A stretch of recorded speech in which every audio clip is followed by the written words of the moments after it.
tentang Tarala yang saya pelajari itu pertama di konsep intercept atau memotong serangan gitu. Terus saya bisa. Jadi pertama itu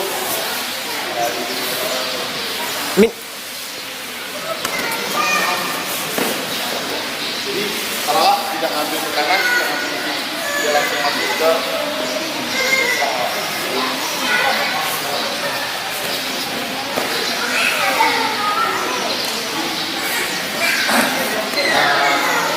dari dia sudah menjelaskan konsep yang begini. Kalau dalam membaca kita bikin rambut belakang ada gerakan. Ini memang spesifikasinya saya memang menjelaskan atau mengenalkan teknik-teknik yang langsung masuk. Coba mainkan nomor 1 dari speed.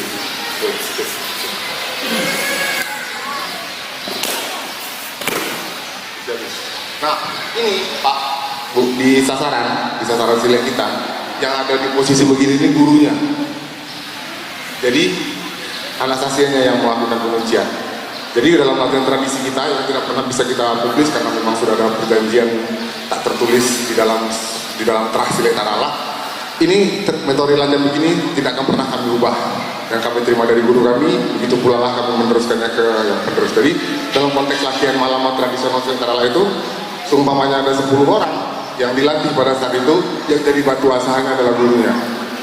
Seumpamanya satu materi yang dikeluarkan itu 3 kali bantingan, berarti gurunya menerima hampir 30 kali bantingan dalam 1 kali latihan. Itu di silet Tarala. Kedua, pengenalan beberapa alat serang di dalam silet Tarala. Wah, belum bisa saya aplikasikan, cuma ada 4 alat serang yang dipakai dalam Tarala itu, salah satunya dahi, bahu, siku, lutut.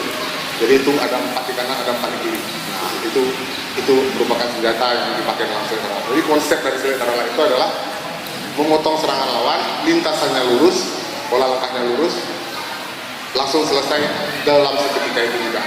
Jadi tidak ada jeda. Jadi ketika orang pasang kita masuk, ketika ada orang pasang kita masuk. Mungkin sekian yang bisa saya jelaskan tentang silet Tarala. Mungkin lebih detail nanti bisa langsung di luar kegiatan kita bisa diskusikan. Terima kasih Andre, Jody.